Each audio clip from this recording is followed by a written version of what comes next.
And okay, we are live. And hello, good afternoon. Hello, I'm Daniel, and I have my friend Freda Liu, the amazing, wonderful Freda Liu. Hi, Freda.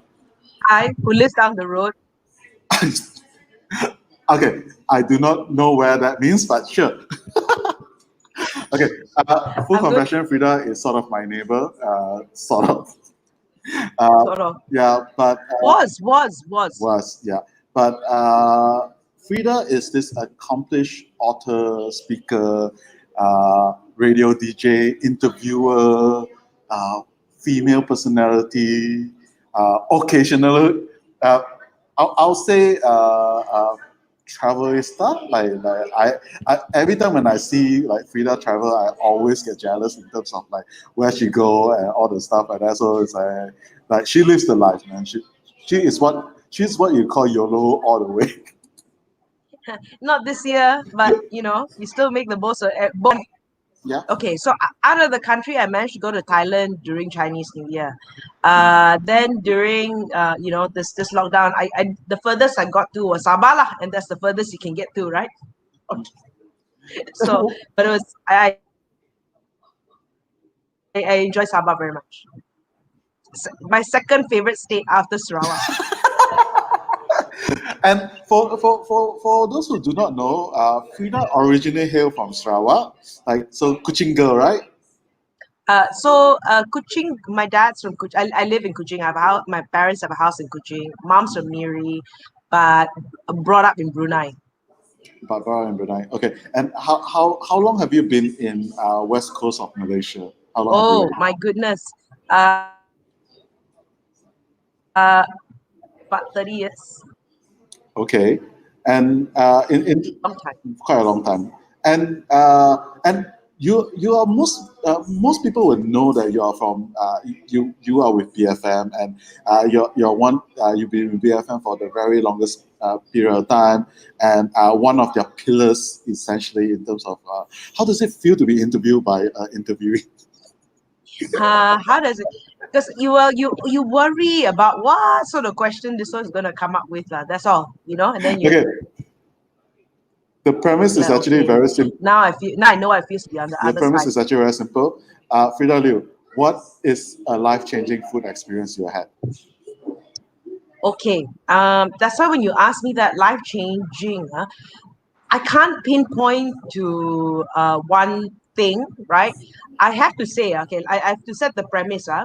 When you live in Malaysia, we have the best food, right? Whether it's local or whether it's Western food, we do have the best food, because when I go traveling overseas, it's not something that sometimes it's not something I've not tried, right? The taste is not unfamiliar, because I think in Malaysian our palate is very very, we've tried everything, right? And we do have the best food. But so then I would have to tie it with, like, when I go to a certain place, the experience, the ambiance of the place. I'll give you one experience. Okay, I went to a 2 Michelin star restaurant in Madrid. Okay, and it was a degustation, so you have your 7-8 courses and everything, right? And the food was good. And what was very interesting, he got a new 2 Michelin star based on his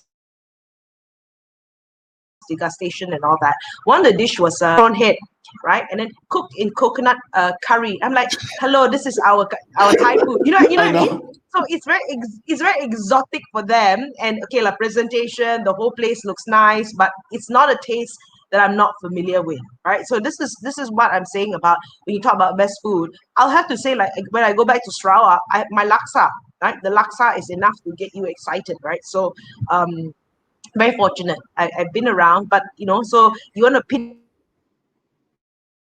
pinpoint me to one, very difficult. So let's talk about Madrid first, then before we actually jump back to the laksa part. Because Okay. Okay. what do you remember the restaurant, and how do you discover the restaurant, and was it like who introduced Okay. you to it? You just came back on Facebook memory a couple of days ago. It's called Ayo. It starts It's with called a G. Ayo. You're not gonna do a Google search.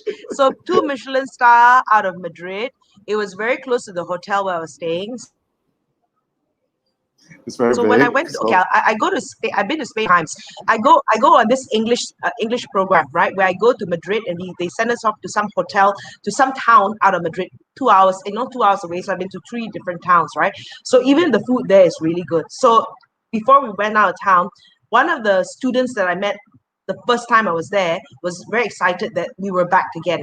So he took the time to take us out to this, like, oh, it's down the road. We just have to walk there, and it's, two Michelin. You don't say no lah. Someone want to treat you to Michelin star, right? So fair enough, fair enough. then it goes in very dark, and it's very, very dark and everything. Nice decor, and of course the presentation. 7, 8 courses. Like I said, like okay, it was the prawn head. It was all these things. I mean, the whole experience was very exciting. But good Michelin, like that Michelin star, like that our corner store also can be Michelin star, lah. You know what I mean? Right? I Food is mean, it's so do you know how they actually classified the Michelin star by any chance? Do you know what? okay. You know the history behind Michelin star, right? It was the Michelin tire. It was the Michelin tires, and then when those guys who were driving around to the small towns, right? And then after that, they liked the food, they gave the Michelin star. So it's very Western skewed, right? It's very Western skewed in that sense, right? So they come here, they come to Asia, they pick a few restaurants, it's different to them, so they give a Michelin star, right? So that's the basis of it, and then people still take pride in it. Like there are a couple, I think there's Putian in Singapore that has it, and then Tim Ho Wan in Hong Kong that has it. Great food, but like I say, like sometimes the corner shop that we have just a food. It's just that they haven't been to these So restaurants. I would say the definition by right. 1 star Michelin is worth a visit. 2 star Something like Michelin, that lah. 2 star Michelin is worth a detour. 3 star Ah, Michelin is a destination. Like it's oh, like literally a yes. destination. So like I think you're based on your description on how you feel like the fish, just like the prawn head curry, Thai curry thing. Yeah, it feels like a two-head thing. It's exotic enough for Spain. Uh, Spaniards. yeah, for Spaniards, but it's something that for us is like, yeah, it's a cornerstone kind of. It's a corner. I go down to Center Point also can get lah. Yes, pretty much. And do you remember any other food that they were serving you over there? Is that was the prawn the only thing that like struck you, or was there something else? So it was, I think it was, there were a lot of pigs. So I think it was very pork focused. So again, okay, I'll tell you about the other towns that I went to. So everywhere we went, right? When I went there, I've been there 3 times in Spain. So you go to different parts and they have different kinds of food. I went to the birthplace of how we have their suckling pig, right? Their suckling pig, where you use the plate to cut it, right? So we've got, I think, one restaurant here in KL that also does that, right? So, and I was like, okay, interesting.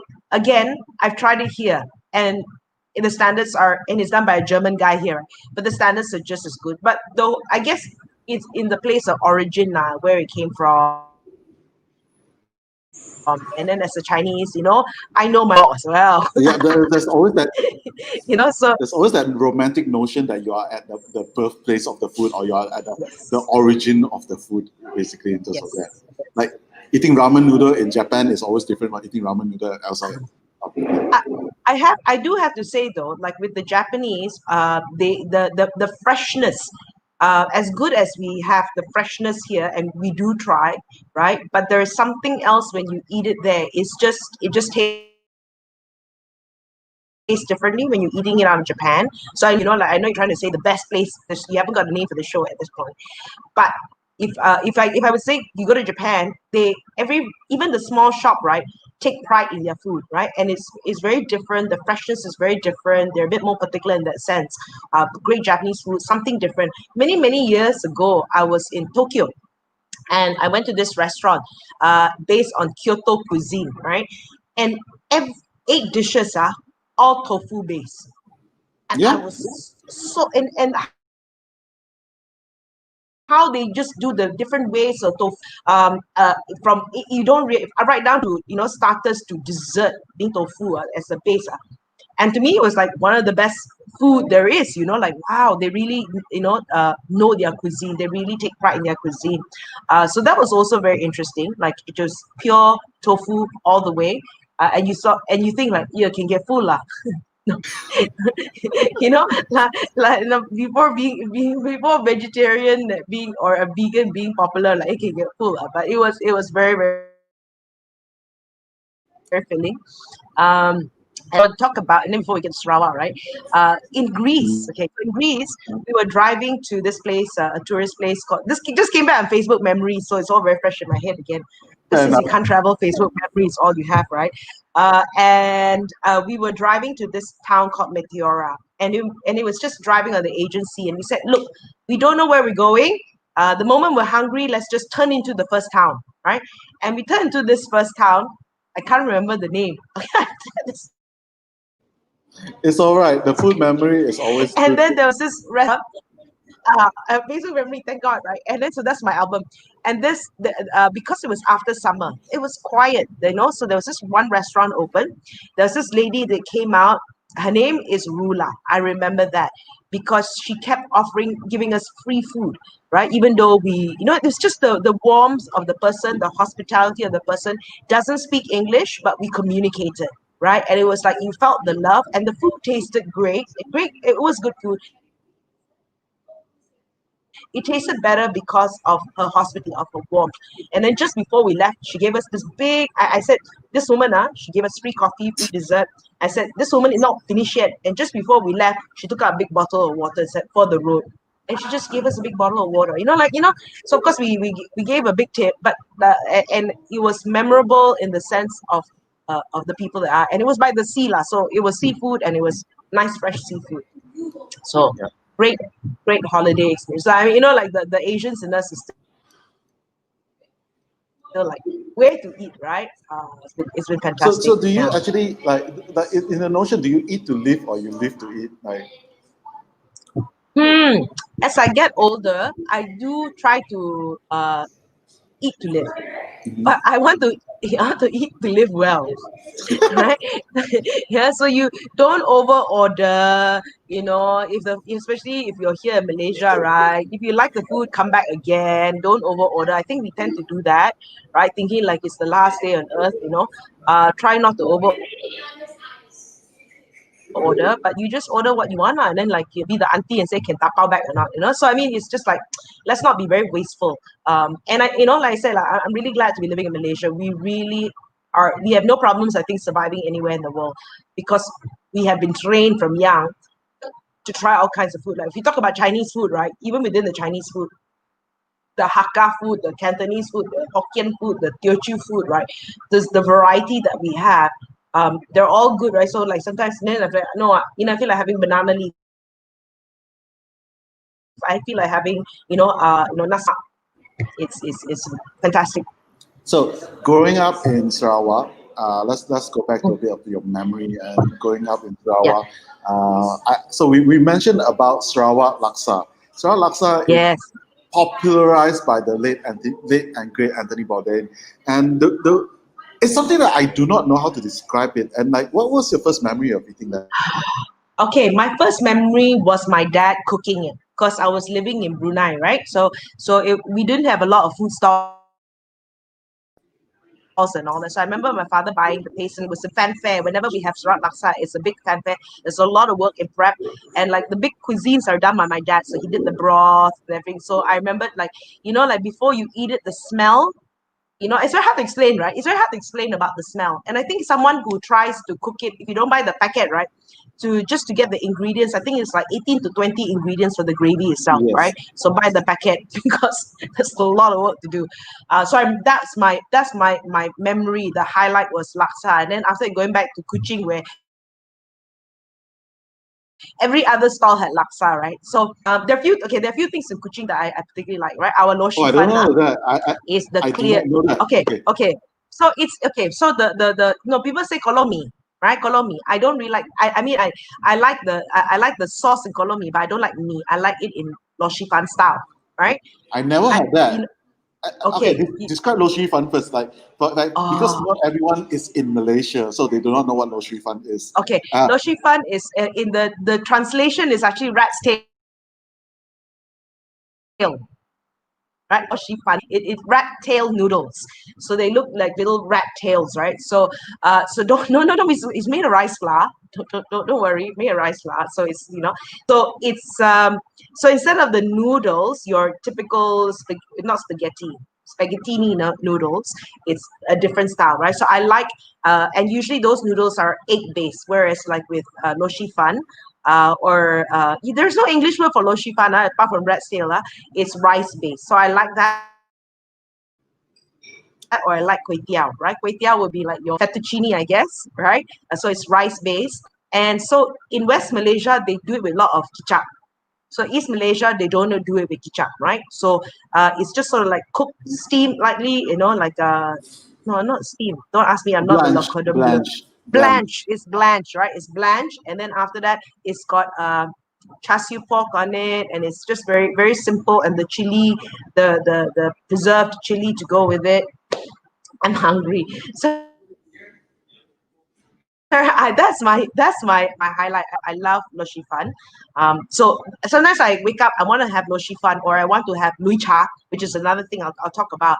But the smell, but the moment you arrive in the food stall, although they have all these things, the smell of the Sara Laksa will overpower you, and then you will just automatically go for laksa. Actually, your thoughts are somewhere else. So the best thing is to get someone to what do you call it, doggy bag it, so that you don't get distracted. Now, so back to Sara Laksa, right? So it's got prawns in it, it's got peas in it, it's got chicken in it, right? It's got tauge, which is Bean sour. sprout, bean What do you sprout. call it? Bean sprouts. You got bean sprouts in it, right? So the broth, it's got a bit of santan, but just a little bit of santan, not enough. So it's not like curry noodles, right? But it's very lovely broth, and it's always best done at home, right? It's always best done at home because there's something about the home taste. Obviously, you add a little bit more, but it's food. No, Anthony Bourdain, food for the gods. How else can you explain, right? And then it's a sin if I look at you having that bowl of noodles and you don't finish the soup, right? That's sacrilege. You have to finish the soup, and you look at someone and say that soup could be used for another bowl. You better finish the soup, You, But there's something about Sara Laksa you can't compare. so I will usually go there and order it without the noodle, and it's usually the bean sprout with the chicken, because and also with the sliced egg omelette over there. Is it like egg omelette? Sliced egg omelette. I will The usually omelette, and they what they cut it into pieces as well. So it's a lot of work to do at home, right? Because it's the preparation of all the other ingredients, never mind the soup, right? With the soup, what you do is, because you're having these prawns, right, and chicken. Once you've deboned the little chicken pieces and all that, you put the bones and the prawn heads into the soup to add more flavor to it. So to add more flavor, and then so it's and kept overnight. It really sinks in. Also very, so you try to make a lot of soup. You can keep it in the freezer every time you want it, and you get your raw ingredients. So there's something about the soup. I don't know what's that. More than secret. What 16? What was it with KFC? They have 16. We 11 got herb like and 20, spice, 11 herb and 11 spices. herbs. We got a lot more. I don't know who discovered it. I don't know. I think, okay. So I find that somewhere in Malacca, they have a kind of curry. Yeah, right. There's similar. There's something similar to it. So What is it in Malacca? I can shed a bit light on that. So the first time I ever had Sara Laksa, I think that was back in college, just after college, and my friend was posted in Kuching. He was a doctor there, so he's like, "Oh, best thing ever! Like you should try Sara Laksa." And I have no idea a dish like this exists. And so he's like, "Okay, let me bring you to this place," and then we eat Sara Laksa. And the first flavor that I had was actually, it was very reminiscing to what we have in my hometown Malacca. Essentially, is satay celup. And so I was trying to figure out what was the similar ingredients of it. I kind of deduced it's like probably Sichuan pepper, like the Sichuan pepper fragrance together with the belacan adds to that whole concoction. But the key difference between satay celup, which is actually peanut sauce fondue, you have this thick gravy boiling where you dip raw meat in steak and you cook it in steak and it's sweet and there's like peanutty, it's like ground peanuts and stuff like that. Sarawak laksa is broth, like it's the broth version of it, minus the peanut and with the pungentness of the belacan, which is the fermented fish prawn paste. Yeah, Prawn paste. yeah, yeah. I think there's a And bit of lemon. I think there's a bit of lemongrass in it as well. So the which sort of adds that little bit of something, right? You're like, I can't quite pinpoint what's in it, but it's got a lot of things in it. But it's amazing. yeah, it's like this whole Sarawak potpourri laksa of is amazing. flavor. So it's really it's got a potpourri of too many things in it, but it just works like magic. So Sarawak laksa, but there are a lot of interesting dishes that comes out of Sarawak as well. One of which is let me go on because they're of the different dialect groups, right? So I am Hakka origin, right? So I'm Hopo Hakka origin. So the one Sorry, thing that's what very Hakka? Like what Hopo Hakka? okay. So Hakka is a Chinese dialect group, right? But within the Hakka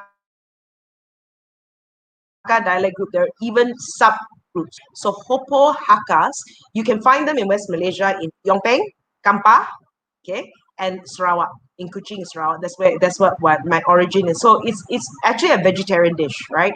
So they use the leaves of a particular plant, and that becomes the soup base, and it's got rice in it, lots of preserved vegetables, and you just keep on, long beans, and everything's finely shredded. So sometimes you get in the mood for that. The other thing that's very Sarawak, which I think also in Penang, because there's a large Teochew community, another is kway chap. So I like kway chap as well, right? So I don't find a lot of kway chap in KL. You'll find that in Kuching, you'll find that in Penang. Thailand, because there's a large Teochew community there as well. They call it, I don't know what they call it in Thailand. I think they might call it kway chap as well. Actually, I have no idea. Yeah. I seen it before, but I never have ordered that. Like it's like, it's not one of my top. When I go Thailand, it's not top of Okay. mine to eat that. So I never bother ordering that. But that is a very Yes. herby, right? I think like some people think of it as, like, yeah, if you haven't had, I can go on there, I go do bakute, never mind. Okay, let's just stop here. There's so many things, right? So, the beauty of the food that we have here in Malaysia. Oh my God. Where else have I been to? I would say the Greece, the Spain, even in Italy. When I went to different parts of Italy, I like the food in Florence. I think Milan is a bit more commercial. Venice is definitely commercial, very commercial. But and then you go to the smaller towns, right? They have very interesting cuisine. They take more pride in their food. I think it is the same as well. Let me tell you what was also exciting. Croatia. Oh, okay. Croatia has this dish by the seaside, right? So I went to this place called Pula, right? Pula, which is on the Istria Peninsula. So from Pula, you can take a 2-hour boat ride and it goes into Venice. Okay. And it's also very close to the small bit of Slovenia that's not landlocked, just that little bit there, where Melania Trump is from. Slovenia, FYI. Anyway, You know your geography and really well. so they have this very simple dish. They have a very simple dish which they and it's just it looks like a fried fish, right? It's grilled fish. It's grilled fish, and they have Swiss chard, which is the vegetable there. So simple, they've just put salt in it, but because it's so fresh, it's so lovely. The only thing I said was missing is that they didn't have our chili, bird's eye chili, because complete the dish. So that was also a very nice, simple cuisine. Of course, they've got a lot of Italian influence lah, because it's so close to Italy, and it was a part of the Roman Empire. So their food is actually very Italian in that sense. But that is a very coastal town dish that we had. Just every day we could have it because it was just grilled fish and it was yummy. So yeah. one of the other episode, our guest Samantha was talking about this thing she had in Turkey. Essentially, is grilled fish sandwich. So there's no sauce. It's on a like somewhat of a soft baguette, and it's literally served.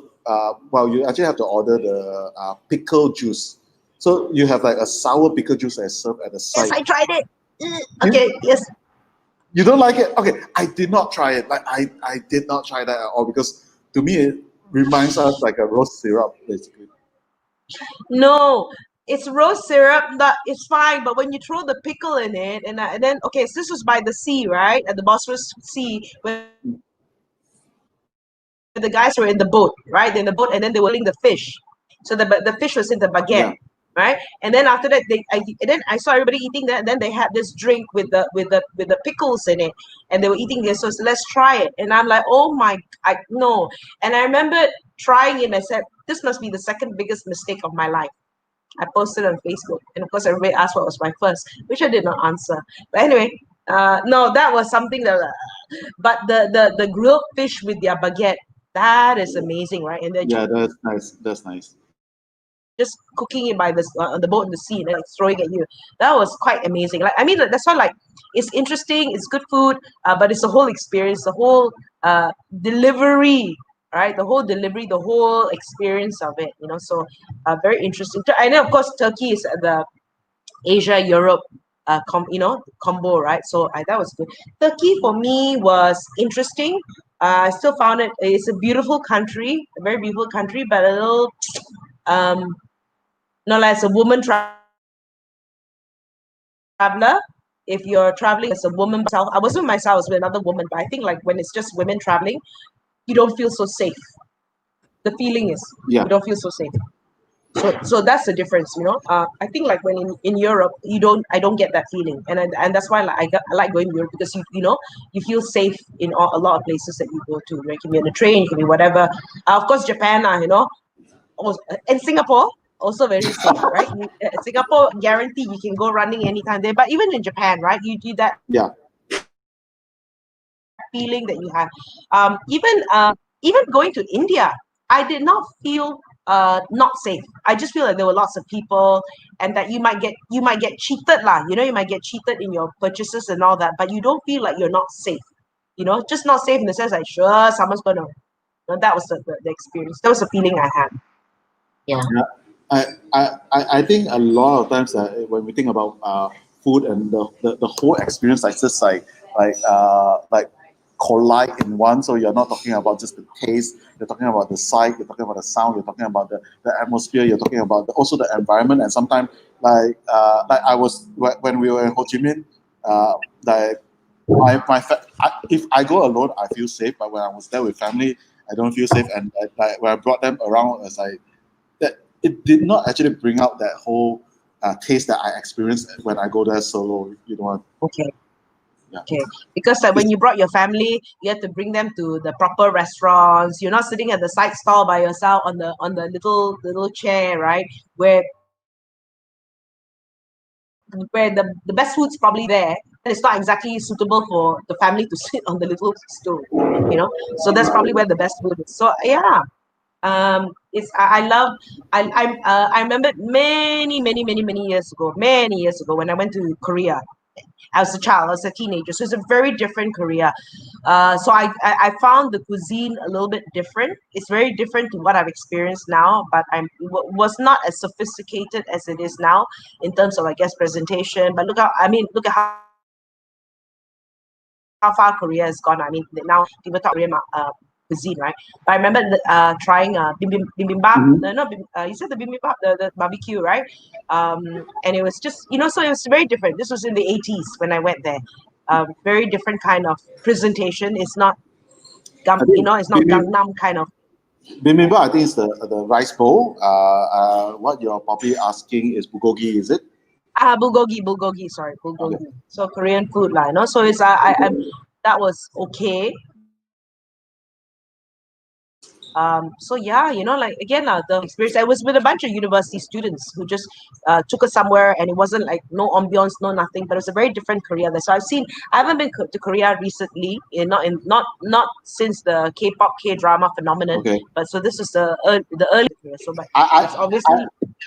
yeah, I actually know about the era in terms of that, and I think there's a lot of similarity of Korean food back then with even North Korean food. The similarity was a lot closer than now, actually. Mm, mm. Yeah. So yeah, it's interesting. Like I say, interesting cuisine. What else have I had that's interesting? But like I think like in Malaysia, we're no shortage. Oh, okay. Another place I went to was Kazakhstan. Kazakhstan food was very interesting. We went to this. Went to this particular restaurant that served cuisine from neighboring countries. I love Georgian food, right? So Georgian food, they had this dish. Maybe because I love the gravy, rabbit, right? And that was it felt like a tomato base, but I'm sure it's not tomato based. They use a lot of paprika, right? That's where they're from. What was very unusual was horse meat. Horse meat is everywhere, right? So like you have a choice of, when we go to a restaurant, beef, burger, chicken, beef, chicken, fish, horse. So that was like like you just unused to having horse meat, but that's just such a part of, and these are horse bred for food, right? But just not used to it. I had the horse steak. Mhm. It was very nice. Then they cooked it other ways. I didn't. I was like, I tried it once. Just not used to having horse meat. So Yeah, horse is a very different thing. I think a friend of mine had horse sushi in Korea. If I yeah. remember it correctly, it was in Korea, and it was like horse sushi. I was like, really? Like, was it? Yeah. So okay lah. So I mean, but it's interesting, right? You learn what is necessary because it's so cold, right? The country is very cold. So horse meat warms you up, right? Together with the vodka. Yeah. Like, if I were to ask you, like, what if you had to choose a last meal before, like, last meal on Earth, like, say you're supposed to go on a spaceship and go somewhere away. Okay. Okay. I actually love Indian food. Okay. Okay. But I'm thinking if I'm going on a spaceship, then I have to go toilet very susah.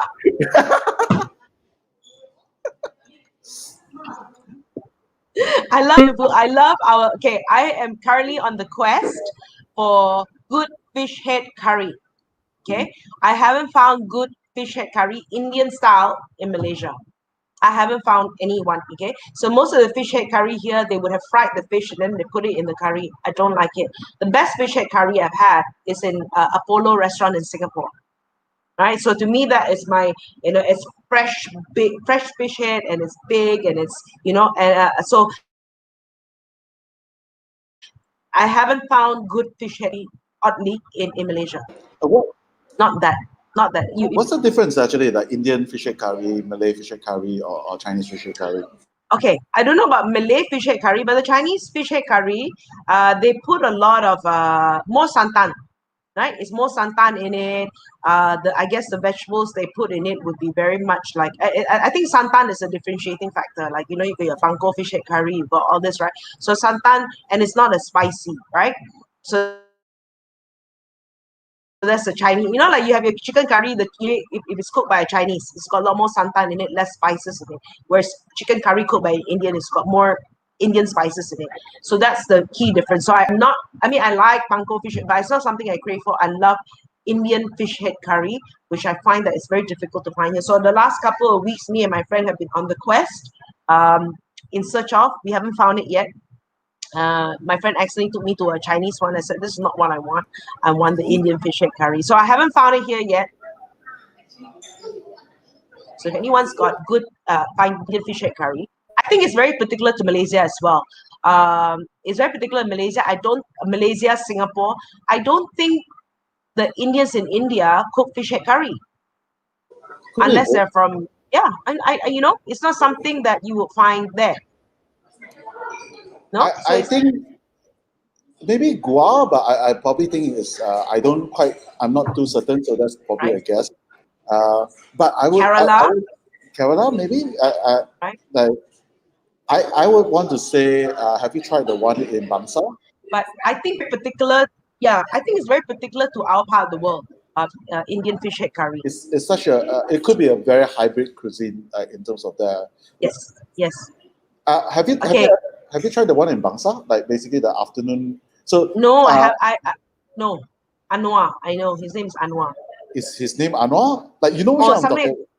I know. I know where you're talking about, near TMC Lucky Gardens there, right? Yes, So I correct. haven't. I haven't been there yet. But people have told me about it. Again, so I haven't gone there. Next lunch we must do it. Ons, like Onza. on So we'll do it. because So they recently the moved because they're under renovation, so they moved across to a shop and the appam there. Have you had the appam? The appam there is like, oh my god, so yes, good. Like yes, appam is essentially a type of Indian pancake yeah, cooked in a wok, so it's shaped like a wok, and there's this like little hum there where they pour coconut sugar on it, and with the coconut milk, and it's like salty and sweet, and it's like slightly crispy and soft, and the in the inside, oh my god, it's so good. and they use what, palm sugar. Palm sugar, yeah. It's the final thing, right? So I think my version of where the urban legend about fish head curry was that it was like leftovers, right? The fish, right? Everybody would take all the other parts, so the head was not used, and then so they used the head and made curry out of it, and then after that became a cuisine. I'm hungry thinking about it. So yeah, that could be the last dish before it goes space. Okay. Okay. Thank you very much, Freda Liu. Where can people actually find out more about all the amazing stuff?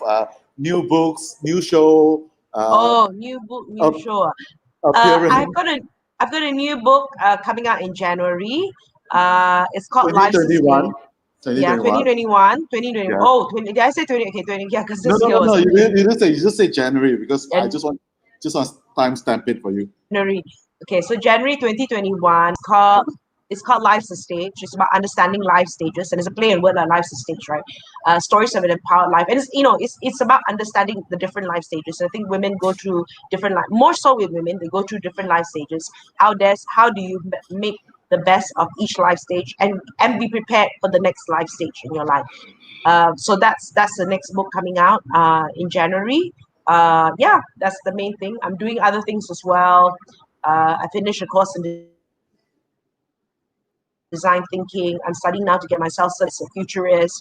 So I'm doing all sorts of stuff. Yeah, as usual, Frida is always doing like every time I meet her, there's something new and something amazing that is like so like I'm always like flawed with the amount of stuff that you can juggle. So like, thank you very much, Frida. Your website is Okay, Freda Liu. You see the name FredaLiu.com. fridaliu.com, and thank you. And which social media should people follow you on? Follow me on LinkedIn. Okay, the social media that I'm not Find on me on the LinkedIn. most. But yeah, follow Frida Liu. Of course, on LinkedIn, she will not be talking about food, but thank you for making me hungry, Frida. Instagram, I might talk about food.